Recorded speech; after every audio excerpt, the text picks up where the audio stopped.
안녕하세요. 크라이플 처치 존 목사입니다. 오늘 함께 나눌 말씀은 마가복음 2장 13절에서 28절까지 말씀입니다. 14절 말씀을 보면 알페오의 아들 레위가 세관에 앉아 있다 이렇게 기록되어 있습니다. 여러분, 세관은 세리들이 세금을 수납하는 자리입니다. 이 성인 유대인들은 매년 하루 일당을 로마의 세금으로 내야 했는데요. 그것만 내는 게 아니고 그 밖에 토지세, 관세, 무역세 등등 다양한 세금을 내야 됐기 때문에 참 많이 어려웠습니다. 그런데 문제는 이 세금을 수납을 이제 거두는 이 세리들이 로마 사람이 아니고 유대인들이었던 거예요. 로마의 녹을 받고 대신 로마 사람들을 대신해서 자기의 민족의 세금을 거두는 자들이었죠. 그래서 유대 사회에서 이 세리는 죄인들과 함께 아주 부정적인 취급을 받았던 사람들입니다. 부정의 대명사죠. 부정의 대명사. 그런데 지금 오늘 본문에 보니까 예수님과 예수님의 일행 제자들이 이 레위가 마련한 마태죠. 레위가 마련한 이 잔치에 참석했고 또 다른 세리들과 죄인들도 함께합니다. 이거를 어쨌든 당시 유대인들의 입장에서 종교 지도자들의 그 시점에서 관점에서 봤을 땐 악의 구렁텅이에 지금 예수님과 제자들이 있는 거예요. 어제 모닝 바이블에서 제4는 권세를 가진 인자 예수에 대해서 나눴습니다. 이 예수님의 발걸음은 계속해서 죄를 하기 위한 목적으로 움직여 나가요. 제가 최근에 이제 본 글에서 코로나 이전의 교회는 정말 많은 다양한 사역들 그리고 다양한 프로그램들이 있었는데 이제는 많은 것을 하는 것이 중요한 것이 아니고 선택과 집중이 필요한 상황이라는 것을 보았습니다. 2026년 한국교회 트렌드 책을 읽어보니까 이 코로나 이후에 목회자와 성도들이 설문조사에 답변한 것 중에 본질에 더 집중해서 갔으면 좋겠다라는 응답이 공통적으로 1위였어요. 예배, 말씀, 기도, 개인의 경건생활, 또 그런 것들이죠. 선교면 선교, 지역사회 섬기면 섬김, 이런 식으로 이어지면서 어쨌든 심플하고 본질적인 거에 가까운 코로나 전과 이후로 신앙에 대한 고민과 그리고 나아가야 할 방향이 조금씩 바뀌는 모습인데요. 저는 말씀을 묵상하면서 이 크라이플 처치가 있는 동네 근처에 한 10평 정도 되는 전문 커피숍이 있으면 참 좋겠다라는 생각이 들었습니다. 그 환대 공간이 목적이에요. 사실 좀 잘 잡히지가 않았었어요. 제가 커피를 배우고 또 가르치는 일도 하고 이러면서 카페라고 했을 때 물음표가 늘 있고 뭔가 좀 확연하게 확신이 없었는데 이곳에 교회를 옮기고 나서 그 다음 이 생각들이 좀 구체화적으로 정리가 되기 시작했었습니다.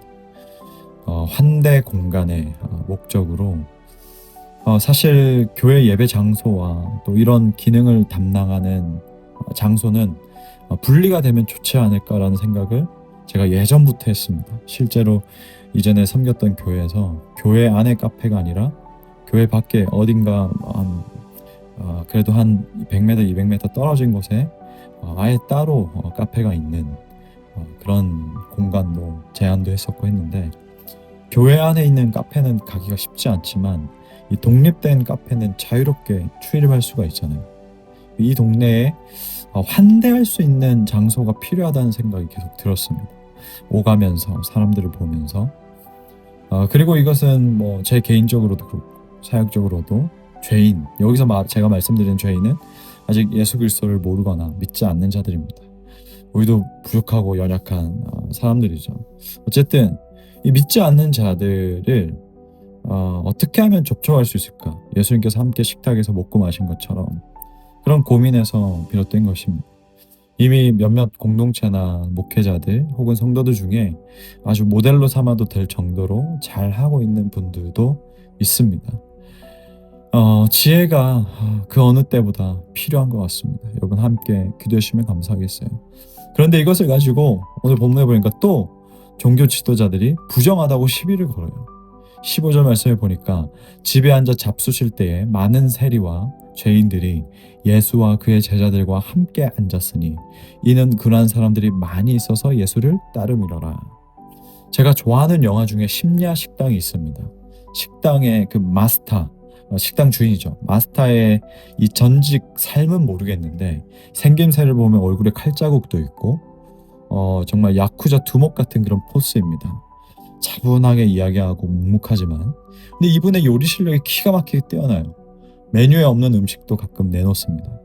어쨌든 다양한 사람들이 이 심야에 와서 음식을 먹고 서로 이야기하는 그런 잔잔한 내용입니다. 그런데 거기서 때로는 함께 식당에 있는 처음 본 사람인데 누군가에게 진심 어린 위로를 받고 그 말을 들으면서 상처가 아물고 힘을 얻고 뭔가 변화가 일어나는 그런 모습들이 영화에서 나와요. 저는 몇 번이고 봤습니다. 심야식당 1, 2까지 나왔나? 하여튼 다 본 것 같습니다.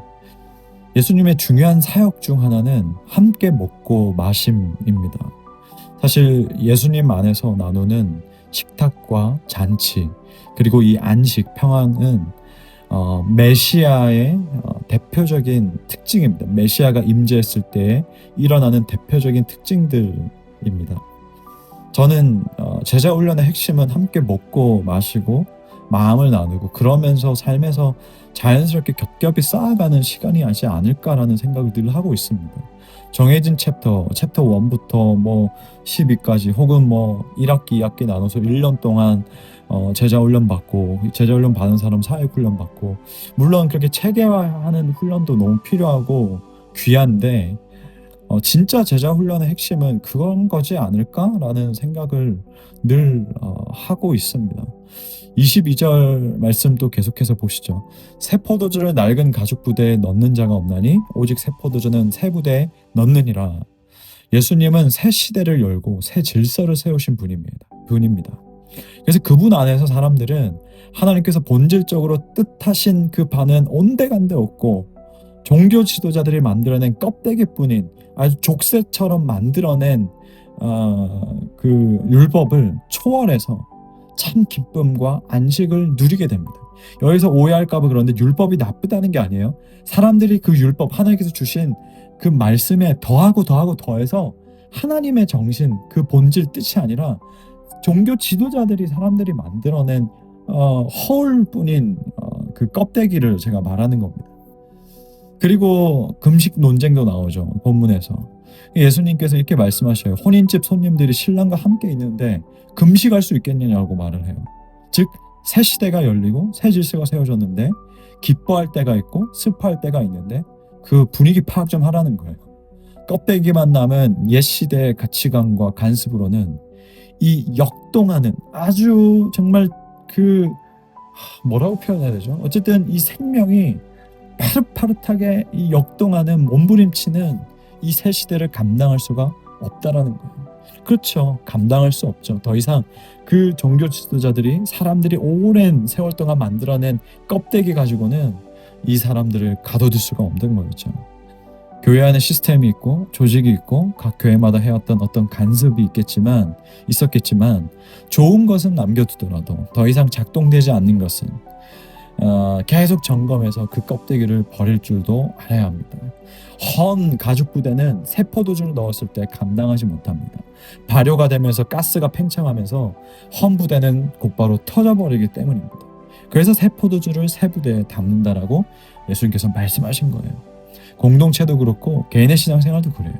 중요한 것은 다 털어내도 남는 것 딱 하나, 예수 그리스도라는 본질입니다. 내가 옛날에 이렇게 생활했는데, 내가 옛날에 이렇게 했는데, 내가 옛날에 리더였는데, 뭐였는데, 그건 아무것도 아니고 옛날에 헌 가죽 부대예요. 예. 이제 지금 이 시대에 또 새로운 여러분 우리는 생명이지 않습니까? 새 가죽 부대가 필요하다는 겁니다. 금식을 해야 하니까 안식일에 어떻게 하니? 금식을 해야 하냐 마냐 안식일에 어떻게 하니? 이런 차원이 아니에요. 때로는 저도 좀 답답합니다.